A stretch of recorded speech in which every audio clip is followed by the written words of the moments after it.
In this video, I'm going to share with you the 4 things that could transform your business and life in 6 months. And I know medyo malaking promise to, but I've done it myself and it changed my life. And at the same time, ito rin yung nire-recommend ko sa hundreds of people na gina-guide ko and it changed their lives then in 6 months or so. And ako personally, ang game ko talaga kasi is to find practical ways to improve our lives as fast as we can. Hindi lang siya yung theory, kundi ako personally, tinetest talaga namin lahat ng 'to. Kasi yes, yung mga great things na bini-build natin in life, as you can see, it will take mga 5, 10 years. And I know it's true kasi tignan mo yung mga successful people na fino-follow mo. But at the same time, we want to have that sense of urgency din, okay? Kasi we don't have as much time as we think. Lalo na yung mga tanim natin today, we know na may time delay yan before mangyari. So if we don't make tanim today, 'di ba, di mas lalong made-delay yung mga time delay nung pag-create ng bunga nung mga tinatanim natin. So you wanna work on this as soon as you can, if you wanna scale your business and enjoy the lifestyle you desire, okay? Because here's the truth. The truth is sa panahon ngayon, lahat ng kailangan natin nandiyan na. I mean, yung imagine mo na lang yung income goal na gusto mong kitain. Yan, kahit pagsama-samahin pa natin yung income goal nitong mga nakikinig ng video na 'to, it's already revolving dito sa mundo natin from wire transfer, from bank to bank. Nandiyan na yan, umiikot na yan right now. At the same time, yung mga ideal clients natin, buhay na yan, 'di ba? Buhay na yung mga ideal clients natin. So they are doing business already, they're growing their business already, and they're looking for help already. At the same time, yung mga ideal team members natin, buhay na rin yan, di ba? And at the same time, they're growing their skills, na ini-improve nila yung mga capabilities nila, and they're looking for people na isusupport nila sa journey nila dito sa business.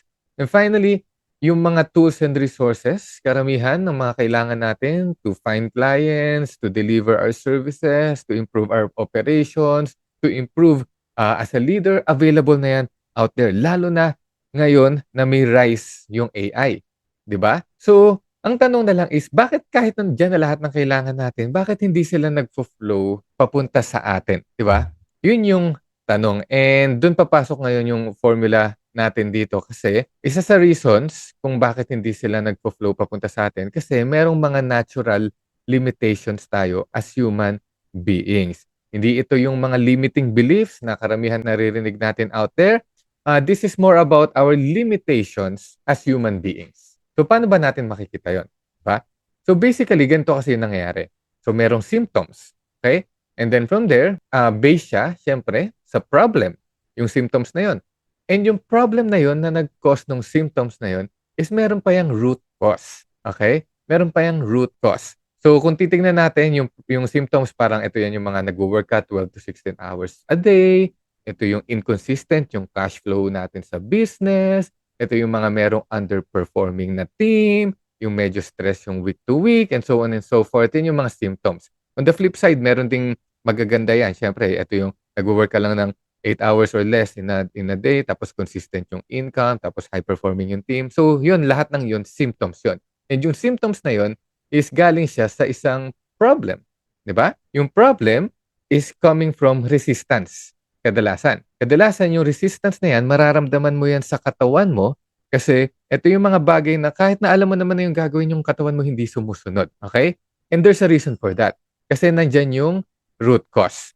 And yung root cause, ito yung mga natural limitations natin. Okay?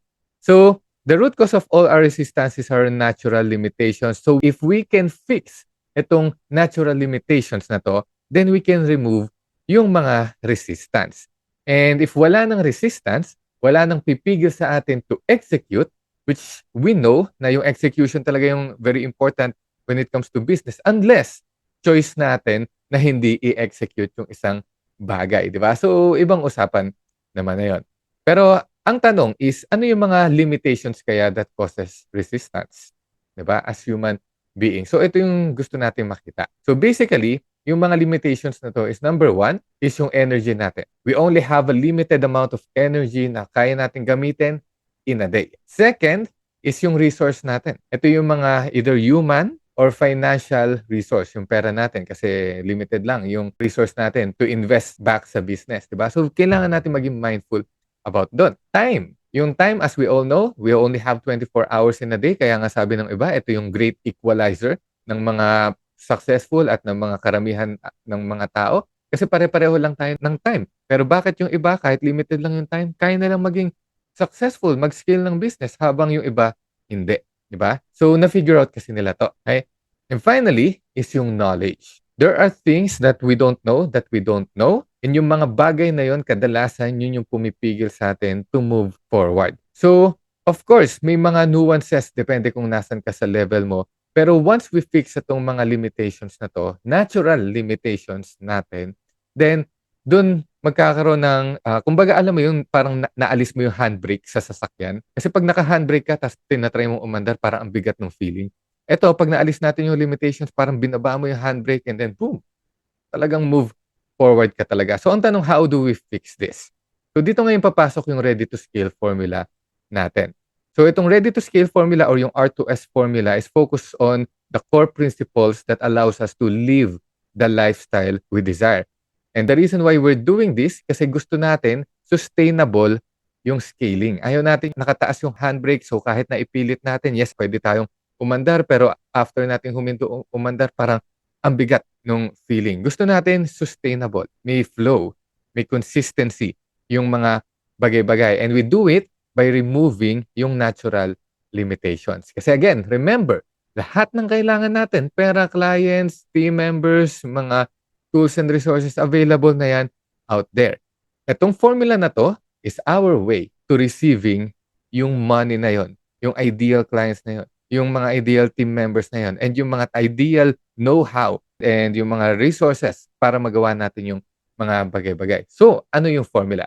Definitely, it all starts with us as a person, as the leader ng business. Multiply it by our SP or yung tinatawag naming superpowers. Yan, ito yung mga bagay na madali for us pero trabaho for other people. And then meron ding times L or yung tinatawag na leverage. Yan, times SE or yung strategic efforts.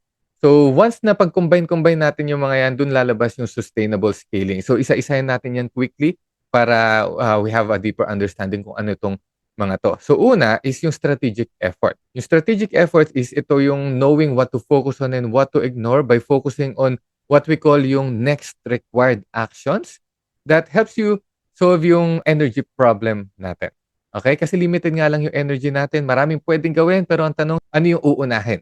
Diba? Kasi nga limited lang yung energy natin. Kaya dito sa amin, meron tayong mga roadmap, and under nung roadmap na yun, pag nandun ka sa loob ng mga tinuturuan namin is merong mga steps pa kung paano ma-implement yung mga roadmap na yun para depende sa level natin, para alam natin na next required action yung ginagawa. So, mas useful yung paggamit natin ng energy natin. Leverage, ito naman yung mga bagay na knowing when and where to allocate yung financial and human resources natin to solve our resource problem. Kasi, again, limited lang yung pera natin. Limited lang yung time ng mga, even ng mga tao natin, even tayo, di ba? So, ngayon, ang tanong is, ano yung the best use of our time? Di ba? Or the best use of our money, 'di ba? Or the best use of the time of our team members, 'di ba? Kasi gusto nating magkaroon ng leverage. And yung leverage is all about putting the same input pero yung return palaki ng palaki. Yun yung leverage. And then from there, yung superpowers. Ayan, ito very important to para sa ating mga leaders kasi yung superpowers is all about understanding and knowing the 3 to 5 things where you can spend 80% of your time to solve yung time problem natin. Kasi nga, ito yung secret ng mga mayayaman na tao talaga. Yes, 24 hours a day lang yung meron, pero majority of their time, they're putting it in their superpowers. Ito yung mga bagay na madali nga sa kanila, pero trabaho for other people. So, yun yung mga gusto nating i-figure out. And it all boils down, itong mga to, mafi-figure out natin yan by doing itong number 4 na to, which is yung awareness. Okay? Yung awareness is being open to things that you don't know, which solves yung knowledge problem natin. Kasi pag mas open tayo sa mga lessons, yung mga nangyayari out there, mas doon magpapakita yung mga kailangan natin gawin as we move forward. Now, I'm not saying na it's all about learning lang kasi typical learning is not awareness. Okay? Ano yung typical learning? Yung typical learning is ito yung matatrap tayo dito sa paikot-ikot na 'to wherein we consume and then 'pag nag-consume tayo, we take action and then nakakuha tayo ng result and then we consume uli and then take action and kuha uli ng result. Kasi 'pag puro consume lang yung gagawin natin and yes, nagte-take action tayo and yes, nakakakuha ng result. Ito kasi yung mga times wherein magkamali lang tayo ng onte o magkaroon lang ng onting tinatawag kong resistance, 'di ba? Ito nga yung nafi-feel natin na mabigat na feeling sa katawan natin.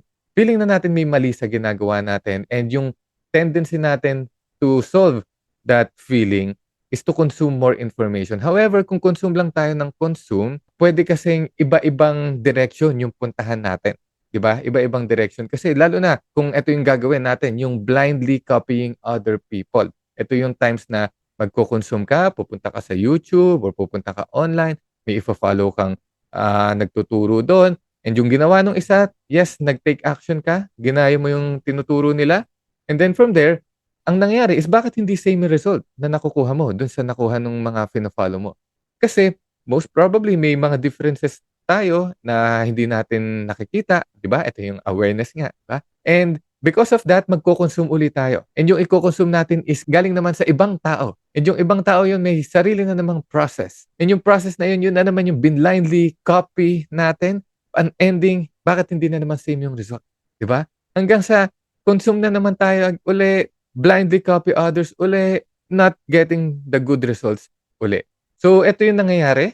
And for full transparency, ito yung nangyari sa akin for the first 7 years of my entrepreneurial journey since 2010. So, yung span ng 2010 to 2017 talagang nagpaikot-ikot ako dun. Kaya yun, nagpaikot-ikot lang. But compare it with someone who is completely aware sa mga bagay na nangyayari sa paligid nila. Ito yung mga leaders na naiintindihan yung mga nangyayari sa isip, sa katawan nila. And ganito yung nangyayari. Yes, pwedeng we consume pa rin. So we see possibilities based. Ang difference lang ng awareness versus consumption is we consume and we look for possibilities based on our current situation. Okay? Kasi aware tayo sa current situation natin. Di ba? And pag aware tayo sa current situation natin, yes, we take action, same pa rin. Di ba? Yung first two steps. Ang difference is we embrace yung resistance. Okay? Kasi dito sa paikot-ikot, pag naramdaman na natin na parang may mabigat, parang may hindi okay, ang nangyayari is maghanap na ulit tayo ng bagong i-consume at bagong i-follow pero hindi niya nasosolve yung problem. Kasi ang goal is not to look for, external solutions. Yes, pwedeng nandun yung mga knowledge, ganyan, pero wala dun yung problem. Ang problem is itong resistance. Okay?